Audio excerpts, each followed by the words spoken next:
কেন বিজেপিকে পরাজিত করতে হবে সবাই মিলে? কারণ বিজেপি ভারতের যে social fabric, unity in diversity, বৈচিত্র্যের মধ্যে ঐক্য, সেই ফেব্রিকটাকে নষ্ট করে দিতে চায়, কনস্টিটিউশনকে ধ্বংস করে দিতে চায় বিজেপি। আজকে বিজেপি চায় এক দেশ, এক ভাষা, এক নিশান, এক সংবিধান, এইভাবে তারা দেশ চালাতে চায়। কেন এক ভাষা হবে বলুন তো? কেন সবাইকে বাধ্যতামূলকভাবে হিন্দি বলতে হবে? পাঞ্জাব, সিন্ধু, গুজরাট, মারাঠা, দ্রাবিড়, উৎপরবঙ্গ, কেন থাকবে না এই সোশ্যাল ফেব্রিক? রবীন্দ্রনাথের জাতীয় সঙ্গীতে পরের স্তবকটাই তো ছিল, অহরহ তব আহ্বান প্রচারিত শুনি তব উদার বাণী, হিন্দু, বৌদ্ধ, শিখ, জৈন, পারসিক, মুসলমান ও খ্রিস্টানি। কেন এক ধর্মই হতে হবে?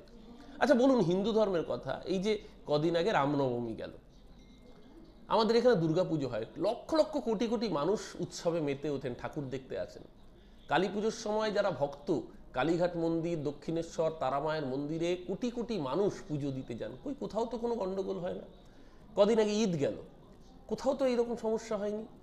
এখানে ক্রিসমাস কার্নিভাল হয়, সেন্ট পলস ক্যাথিড্রালের সামনে লক্ষ লক্ষ মানুষ কেরলে অংশগ্রহণ করেন, কোথাও তো এই ধরনের গুন্ডামি হয় না। তাহলে কেন ভগবান রাম, যিনি হিন্দুদের আমাদের আরাধ্য দেবতা, রাম তো আমাদের ঈশ্বর, ভগবান হৃদয়ে থাকবেন, কেন রামের নামকে ব্যবহার করে কেন অন্য ধর্মের মানুষের উপর আক্রমণ চালানো হবে? গতকালকে আমরা দেখলাম মধ্যপ্রদেশে গিয়ে একটা ক্যাথলিক চার্চে গিয়ে রাম মন্দিরের রামনবমীর মিছিল থেকে গিয়ে আক্রমণ করা হচ্ছে। কোন ভারতবর্ষ? সোশ্যাল ফেব্রিকটাকে ধ্বংস করতে চায় বিজেপি। যারা তার বিরুদ্ধে কথা বলবে তাদের কণ্ঠস্বর দমন করতে হবে, তাদের বিরুদ্ধে এজেন্সি লেলিয়ে দিতে হবে। আজকে দেখুন দিল্লিতে অরবিন্দ কেজরিওয়াল, আজকে যদি আপনি কেজরিওয়ালের বিপক্ষে পক্ষে যদি না দাঁড়ান, তাহলে ওই যে হলোকাস্ট মেমোরিয়াল মিউজিয়ামের বাইরে যে লেখাটা, প্রথমে ওরা কমিউনিস্টদের জন্য এসেছিল, আমি প্রতিবাদ করিনি কারণ আমি কমিউনিস্ট ছিলাম না। তারপর ওরা জিউসদের জন্য এসেছিল, আমি প্রতিবাদ করিনি, আমি জিউস ছিলাম না। এই করতে করতে যখন আপনার কাছে আসবে, তখন আপনার পাশে প্রতিবাদ করবার মতো আর কেউ অবশিষ্ট থাকবে না। তাই প্রতিবাদটা আজকেই করতে হবে। দিল্লিতে অরবিন্দ কেজরিওয়াল অ্যারেস্টেড হন শরৎ রেড্ডির সাক্ষ্যের ভিত্তিতে। যে শরৎ রেড্ডিকে ইডি গ্রেপ্তার করলো, তাকে ততদিন জামিন দিল না যতদিন না সে কেজরিওয়ালের বিরুদ্ধে বয়ান দিল। 9বার সে কেজরিওয়ালের পক্ষে বয়ান দিয়েছিল, ততদিন তাকে জামিন দেয়নি। এই prevention of money laundering act, সেই নতুন আইনকে কাজে লাগিয়ে ইডি যতদিন খুশি যাকে খুশি জেলে বন্দি করিয়ে রাখতে পারে। এই আইনকে কাজে লাগিয়ে, এজেন্সিকে কাজে লাগিয়ে এই যে রাজনীতি বিজেপি আমদানি করেছেন। দেখুন, দুটো হেমন্ত আছে ভারতবর্ষে মুখ্যমন্ত্রী। একজন হেমন্ত সোরেন বিজেপির কাছে বর্ষতা স্বীকার করেনি, সে জেলে। আর আরেক হেমন্ত বিশ্ব শর্মা, যাকে বিজেপি চোর বলেছিল, 643 কোটি টাকা রোজ ভ্যালির চোর, সে আজকে আসামের মুখ্যমন্ত্রী। সারা ভারতবর্ষে দেখুন, অশোক চৌহান কদিন আগে রাজ্যসভার এমপি হিসেবে বিজেপির শপথ নিয়েছেন। অশোক চৌহান আদর্শ আবাসন স্ক্যামে 3000 কোটি টাকা চুরি করেছে, আমরা বলিনি, বিজেপি বলেছিল। 100 কোটি টাকার দুর্নীতির অভিযোগে কেজরিওয়াল জেলে, আর 3000 কোটি টাকা চুরি করা মহারাষ্ট্রের প্রাক্তন মুখ্যমন্ত্রী অশোক চৌহান বিজেপির রাজ্যসভার এমপি। নারায়ণ রানে 70,000 কোটি টাকার, এই অজিত পাওয়ার 70,000 কোটি টাকার ইরিগেশন স্ক্যামে অভিযুক্ত, আমরা বলিনি, ইডি নোটিশ দিয়েছে, বিজেপি বলেছে। সে মহারাষ্ট্রের উপমুখ্যমন্ত্রী। নারায়ণ রানে কেন্দ্রীয় মন্ত্রী। এ রাজ্যে Suvendu Adhikari leader of opposition. অর্থাৎ সামগ্রিকভাবে হয় আপনি বিজেপির কাছে আত্মসমর্পণ করবেন, আর নইলে এজেন্সি রাজ দিয়ে আপনার গণতান্ত্রিক কণ্ঠ অবরুদ্ধ করা হবে। আপনার ফেডারেল স্ট্রাকচার অনুযায়ী যে ন্যায্য রাজ্যের প্রাপ্য বরাদ্দ, আমাদের এখানে মনরেগার টাকা বন্ধ করে দেওয়া হয়েছে, আমাদের এখানে আবাসের টাকা বন্ধ করে দেওয়া হচ্ছে, তামিলনাড়ুতে স্ট্যালিনের সাথে একই কাজ করা হচ্ছে, তাদের অর্থমন্ত্রী প্রেস কনফারেন্স করছেন।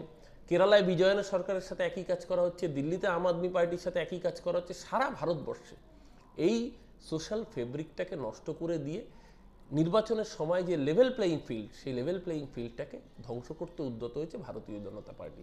তাই দেশ এবং সংবিধান বাঁচাতে গেলে আগে বিজেপিকে পরাস্ত করতে হবে। কবির সুমনের নন্দীগ্রাম সিংহুর অধ্যায়টা গান খুব জনপ্রিয় ছিল, কার সাথে আছি বড় কথা নয়, কার বিরুদ্ধে আছি, শত্রুর শত্রুকেই পেয়েছি সংগ্রামে কাছাকাছি। আজকে তাই বিজেপি প্রধান শত্রু বিজেপির বিরুদ্ধে যে যেখানে শক্তিশালী, তারা সেখানে বিজেপিকে রুখবে। এ রাজ্যের বুকে তৃণমূল কংগ্রেস একাই যথেষ্ট বিজেপিকে পরাস্ত করার জন্য। বিধানসভা নির্বাচনে বাংলার মানুষ সেই প্রমাণ দিয়েছে। বিধানসভা নির্বাচনে যারা বলেছিল আপকি বার 200 পার, তারা গঙ্গা পার হতে পারেনি, উল্টে পগার পার হয়ে চলে গিয়েছিল। আজকে আবার বলছে আপকি বার 400 পার, এবার মিলিয়ে নেবেন, এবার বিজেপি 200ও পেরোবে না। এবং সামগ্রিকভাবে বিজেপির আসন কমা মানে দেশে গণতন্ত্র সুরক্ষিত থাকা। তাই আপনাদের সমস্ত দর্শককে বলবো, যারা ভোট দিতে যাবেন, ভোট দিতে যাওয়ার আগে চিন্তা করবেন মোদিজির কথাগুলো। তিনি বলেছিলেন বছরে 2 কোটি বেকারকে চাকরি দেবেন, উল্টে 10 বছরে 19 কোটি বেকার তৈরি হয়েছে।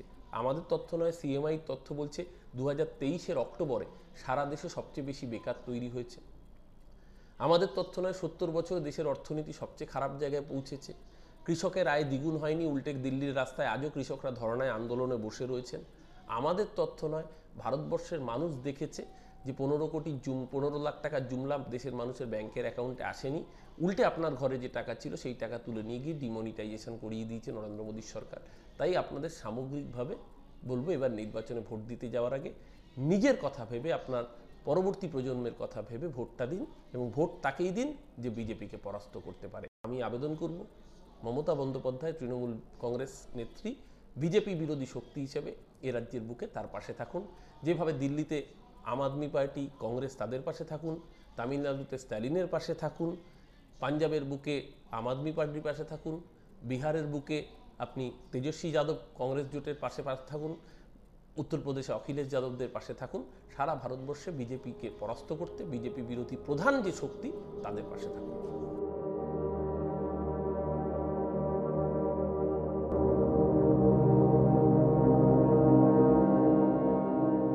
হ্যাঁ, নিশ্চিতভাবে আমাদের রাজ্য সরকারের বিরুদ্ধে বেশ কয়েকটি জায়গায় অভিযোগ উঠেছে, এবং এটা তো ঘটনা, যখন আমাদের দলের নেতা পার্থ চট্টোপাধ্যায় হেভিওয়েট মন্ত্রী ছিলেন, তার বান্ধবী বাড়ি থেকে অর্থ উদ্ধার হয়, তখন সেটা নিশ্চিতভাবে আমাদেরও কোথাও একটু বিব্রত করে, বই কি কথা অস্বীকার করার জায়গা নেই। কিন্তু আজ তৃণমূল কংগ্রেসই একমাত্র দল যারা এখনও পার্থ চট্টোপাধ্যায়ের বিরুদ্ধে অভিযোগ প্রমাণিত হয়নি, ট্রায়াল চলছে, তার আগেই তাকে দল থেকে এবং মন্ত্রিত্ব থেকে বহিষ্কার করেছে। তৃণমূল কংগ্রেস একমাত্র দল জ্যোতিপ্রিয় মল্লিককে মন্ত্রিত্ব থেকে, দল থেকে তারা ব্যবস্থা গ্রহণ করেছে। কিন্তু ভারতীয় জনতা পার্টি কি করছে? তারা অজয় সিং টেনি মিশ্র, যার সন্তান গাড়ি চাপা দিয়ে কৃষকদের হত্যা করলো, তাকে আবার টিকিট দিচ্ছে। বিজেপি কি করছে? বিজেপি বোমা ব্লাস্টে অভিযুক্ত মালেগাঁও বিস্ফোরণে সাধ্বী প্রজ্ঞাকে কেন্দ্রে পার্লামেন্টে পাঠাচ্ছে। বিজেপি কি করছে? প্রতাপ ষড়ঙ্গী, যে গ্রাহাম স্টুয়ার্ট স্টাইন তার শিশুপুত্র সহ খুনে অভিযুক্ত, তাদেরকে পার্লামেন্টে পাঠাচ্ছে। তৃণমূল কংগ্রেসের সঙ্গে পার্থক্যটা কোথায়? তৃণমূল কংগ্রেসের বিরুদ্ধে যদি অভিযোগ ওঠে, ধরুন আজকে শেখ শাহজাহানের বিরুদ্ধে অভিযোগ উঠেছিল সন্দেশখালিতে অভিযোগ সত্যি কি মিথ্যে সেটা আদালত বলবে। তার আগে তৃণমূল কংগ্রেস শেখ শাহজাহানকে গ্রেপ্তার করেছে, পার্থ চট্টোপাধ্যায়কে সমস্ত পদ থেকে সরিয়েছে, জ্যোতিপ্রিয় মল্লিককে সরিয়ে দিয়েছে। সিপিএমের সঙ্গে বা বিজেপির সাথে পার্থক্যটা এটাই, বাঁকুড়ার বিধায়ক ছিলেন মনোরঞ্জন পাত্র, 2010 সালে তৃণমূল কংগ্রেসের কর্মীদের খুন করেছেন, অভিযুক্ত শুধু নয়, আদালতে সেই অভিযোগ প্রমাণিত এবং তিনি দোষী সাব্যস্ত, সাজা খাটছেন। সিপিএমের নেতা সূর্যকান্ত মিশ্র টুইট করে বলেন, আমি বিশ্বাস করি না যে তিনি অপরাধী। মানে তিনি কনভিক্টেড হওয়ার পরও সিপিএম বিশ্বাস করে না যে সিপিএম অপরাধী হতে পারে। সাইবারির গণহত্যাকারীরা বিশ্বাস করে না তারা হত্যাকারী হতে পারে। বিজন সেতুর গণহত্যাকারীরা বিশ্বাস করে না তারা হত্যাকারী বা খুনি হতে পারে। বিজেপি বিশ্বাস করে না যে বিজেপি বিলকিস বানুর ধর্ষকদের জেল থেকে ছাড়া পাইয়ে দিয়ে, মালা পরিয়ে দিয়ে ভুল করেছে। বিজেপি বিশ্বাস করে এটাই তাদের রাজনীতি, এটাই ঠিক করেছে। তৃণমূল কংগ্রেসের নিশ্চিতভাবে একটা দল চলতে গেলে ত্রুটি বিচ্যুতি থাকতেই পারে। 100টা কাজ করলে তার মধ্যে 3টে কাজ 4টে কাজ ভুল হতে পারে, কিন্তু 95টা 96টা 97টা কাজ তার জন্য মিথ্যে হয়ে যায় না। আমরা তো বলছি আমাদের বিরুদ্ধে যে অভিযোগগুলো উঠেছে, সেক্ষেত্রে দলগতভাবে যে অভিযোগের সারবত্য পাওয়া গেছে, ব্যবস্থা নেওয়া হয়েছে। আপনি ভারতবর্ষের বাকি দলগুলো দেখান যারা তাদের দলীয় নেতৃত্বের বিরুদ্ধে এই ব্যবস্থা নিয়েছে।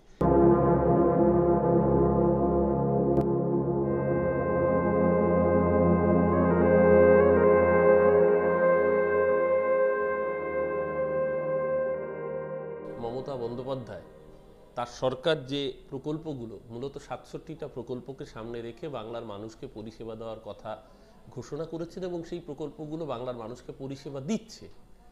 এই প্রকল্পগুলো আপনাদের কারো মনে হতেই পারে যে এটা বামপন্থী ঘরানার সরকার এই প্রকল্পগুলো করার কথা। এটা তো সত্যি কথাই যে যারা 34 বছর এ রাজ্যে শাসন করেছিল, যারা নিজেদের দাবি করতো বামপন্থী বলে, প্রো পিপল পরিকল্পনাগুলো, এগুলো যে কোনো বামপন্থী সরকারের করার কথা উচিত ছিল। কিন্তু ধরুন আজকে কন্যাশ্রী প্রকল্প পেতে গেলে তৃণমূল কংগ্রেসের পার্টি অফিসে যেতে হয়। এটা যেতে হয় কোথায়? যেতে হয় স্কুলের বড় দিদিমণি মেয়েদের ফর্ম দেন, তারা ফর্ম ফিল আপ করেন এবং তাদের অ্যাকাউন্টে ডাইরেক্ট টাকা পৌঁছে দেয় পশ্চিমবঙ্গ সরকার। সবুজ সাথী সাইকেল, যাতে স্কুলের ছেলে মেয়েদের স্কুলে যেতে অসুবিধে না হয়। আজকে রূপশ্রী থেকে শুরু করে স্বাস্থ্যসাথীর মতো পরিকল্পনা, যেটা সামগ্রিকভাবে একটা, যারা স্বপ্ন দেখাতো যৌথ খামারের, যারা স্বপ্ন দেখিয়েছিল যে কেউ খাবে আর কেউ খাবে না, তা হবে না, আমাদের দুর্ভাগ্য আজকে সবুজ সাথী সাইকেলে করে মোহাম্মদ সেলিম মুর্শিদাবাদে ভোট প্রচার করছেন। ওনারা যখন সরকারে ছিলেন সাইকেল তো দূর, একটা সাইকেলের টায়ার বা টিউব পর্যন্ত গরিব ছাত্রছাত্রীদের হাতে তারা তুলে দেননি। এই কাজ মমতা বন্দ্যোপাধ্যায় করেছেন। যদি তাকে কেউ মনে করেন যেটা বামপন্থী সরকারের কাজ, তাহলে বামপন্থী হিসেবে ভাবলে আমাদের কোনো আপত্তি নেই। কোনো পন্থাকে তো আমরা অশ্রদ্ধা করি না, কোনো মত, কোনো মতাদর্শ তাকে আমরা অশ্রদ্ধা করি না, কিন্তু তার প্রয়োগ যারা ভুলভাবে করেছেন, যারা বামপন্থী বলে মানুষের পাশে থাকার কথা বলে, মানুষের জন্য কাজ করার কথা বলে আসলে মানুষের সাথে বেইমানি করেছেন, বাংলার মানুষ তাদের ক্ষমা করেনি বলেই আজকে তারা শূন্য হয়েছেন এবং মমতা বন্দ্যোপাধ্যায় পূর্ণ হয়েছেন মানুষের আশীর্বাদে। আমরা গর্ব করে বলি, কন্যাশ্রী, সবুজ সাথী, রূপশ্রী, লক্ষ্মীর ভাণ্ডার থেকে শুরু করে স্বাস্থ্যসাথীর মতো প্রকল্পগুলো বাংলা তথা দেশের মানুষের সামনে একটা আই ওপেনার। অর্থনীতিবিদ অমর্ত্য সেন, রিজার্ভ ব্যাংকের প্রাক্তন গভর্নর রঘুরাম রাজন থেকে শুরু করে উর্জিত প্যাটেল থেকে শুরু করে একাধিক মানুষ, অভিজিৎ বিনায়ক বন্দ্যোপাধ্যায়, তারা বারংবার বলেছেন গরিব প্রান্তিক মানুষের হাতে অর্থের যোগান পৌঁছে দিতে। আজকে দেখুন দুটো জিনিস 500 টাকা থেকে 1000 টাকা হয়েছে। মোদিজির সরকার রান্নার গ্যাসকে 500 টাকা থেকে 1000 টাকা করেছে, মমতাদির সরকার লক্ষ্মীর ভাণ্ডারকে 500 টাকা থেকে 1000 টাকা করেছে। এবার আপনি কোনটার পক্ষে থাকবেন, মানুষকে সেই সিদ্ধান্ত নিতে হবে। আমরা খুব পরিষ্কারভাবে বলছি, দেখুন অমর্ত্য সেন তো তৃণমূল কংগ্রেস করেন বলে কেউ করবে না, বা অমর্ত্য সেন দক্ষিণপন্থী রাজনীতির সমর্থক এই কথাও কেউ দাবি করবে না। অমর্ত্য সেন বরাবরই বামপন্থী রাজনীতির প্রতি তার একটা দুর্বলতা রয়েছে। সেই অমর্ত্য সেনের মতো মানুষ যখন লক্ষ্মীর ভাণ্ডারের মতো প্রকল্পের প্রশংসা করে বলেন যে মানুষের কাছে ডাইরেক্ট বেনিফিট ট্রান্সফার করতে হবে, তখন বুঝতে অসুবিধা হয় না যে এই সরকার যে কাজগুলো করেছে সেগুলো আসলে যে কোনো বামপন্থী লিবারাল সরকারের করা উচিত ছিল, তারা করেননি। মমতা বন্দ্যোপাধ্যায় সেই কাজ করেছেন। মমতা বন্দ্যোপাধ্যায় চিরকাল প্রো পিপল রাজনীতি করেছেন, এক্ষেত্রেও মমতা বন্দ্যোপাধ্যায় মানুষের পাশে দাঁড়ানোর রাজনীতি করেছেন।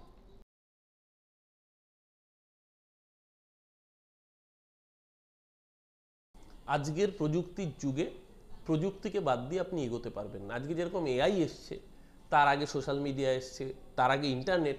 আমি তো বিশ্বাস করি যে চাকা আবিষ্কার এবং আগুন আবিষ্কার যেরকম সভ্যতার দিকে মানুষকে এক ধাপ এগিয়ে দিয়েছিল, ইন্টারনেট আবিষ্কার তার থেকে কোনো অংশে কম নয়। মানুষের সাথে মানুষের যোগাযোগের যে মেলবন্ধন, সেটা ইন্টারনেট ইমেল না আসলে আসতোই না। পরবর্তীকালে সোশ্যাল মিডিয়া এসছে, এখন তো এআই এসে গিয়েছে। আমার শুধু জানতে ইচ্ছে করে যে সিপিএম একদিন কম্পিউটার শ্রমিক বিরোধী বলে এইচএসবিসির কার্যালয় এখান থেকে তাড়িয়ে দিয়েছিল, আজকে সেই সিপিএম যখন ইউটিউবে সিলভার বাটন, গোল্ড বাটন পেয়েছে বলে বড় বড় দাবি করে, সেই সিপিএমের আত্মসমালোচনা করতে লজ্জা করবে না একবারও? যারা ইংরেজি তুলে দিয়েছিল, বিজেপি আইটি সেলকে কাজে লাগিয়ে বিজেপি ব্যাপকভাবে মিথ্যা প্রচার করে। হোয়াটসঅ্যাপ ইউনিভার্সিটির নামই হয়ে গেছে। তৃণমূল কংগ্রেসও আইটিকে কাজে লাগাচ্ছে, আমাদের আইটি এবং সোশ্যাল মিডিয়া সেল রয়েছে। মানুষের কাছে সঠিক খবরটা পৌঁছে দেওয়া, এখানে সুবিধা হচ্ছে, এখানে অসুবিধাও আছে, সুবিধাও আছে। নিউজ চ্যানেলের ক্ষেত্রে নিউজ চ্যানেলের একটা অথেন্টিসিটির দায়বদ্ধতা থেকে যায়, তারা ফলস নিউজ প্রোপাগান্ডা করতে পারে না, তাহলে তাদেরকে ব্রডকাস্টিং অথরিটির কাছে দায়বদ্ধ থাকতে হয়। কিন্তু সোশ্যাল মিডিয়ার ক্ষেত্রে এখনও সেই রকমের আইন তৈরি হয়নি, যার ফলে বিভিন্ন রকমের মিথ্যে খবর পরিবেশন করে এই যে দাঙ্গা লাগানো, এই ধরনের উস্কানিতে মদত দেওয়া, এই কাজগুলো কিন্তু করা যায়। মানুষকে তাই বলবো, একটু সচেতন হবেন। কোনো ধরনের খবর আসলেই সেটা আগে শেয়ার করবেন না, তার সত্যাসত্য যাচাই করে তারপর বন্ধুবান্ধবদের মধ্যে শেয়ার করবেন। মানুষকেও সচেতন হতে হবে, মানুষকে বুঝতে হবে যে কোন খবরটা সত্যি হতে পারে, কোন খবরটা মিথ্যে হতে পারে। এবং এই মিথ্যে খবরের উপর বেস করেই বিজেপি 2014 এবং 19-এ ক্ষমতায় এসছে। এবার মানুষ সত্যাসত্য যখন যাচাই করবে, 21-এর ফলাফলের রিপিট হবে। 21-এ ট্রেলার দেখিয়েছিল বাংলা, 24-এ গোটা ভারতবর্ষ পুরো সিনেমাটা দেখাবে। সবাই ভালো থাকবেন, সবাইকে নতুন বছরের শুভেচ্ছা। শতফুলের সমস্ত দর্শকদের বলবো, আপনারা চ্যানেলকে লাইক করুন, সাবস্ক্রাইব করুন, এবং আবারও সেই শতফুল বিকশিত হোক, লেট 1000 ফ্লাওয়ার্স ব্লুম। শতফুল বিকশিত হলে শত মত বিকশিত হবে। ঠাকুর শ্রীরামকৃষ্ণের কথাও, যত মত তত পথ, সেটাই যেন ভারতবর্ষের সোশ্যাল ফেব্রিক থাকে। আমার মতটাই একমাত্র মত, আমার পথটাই একমাত্র পথ। এটা হবে না, হিটলারও পারেনি, নতুন হিটলারও পারবেন না।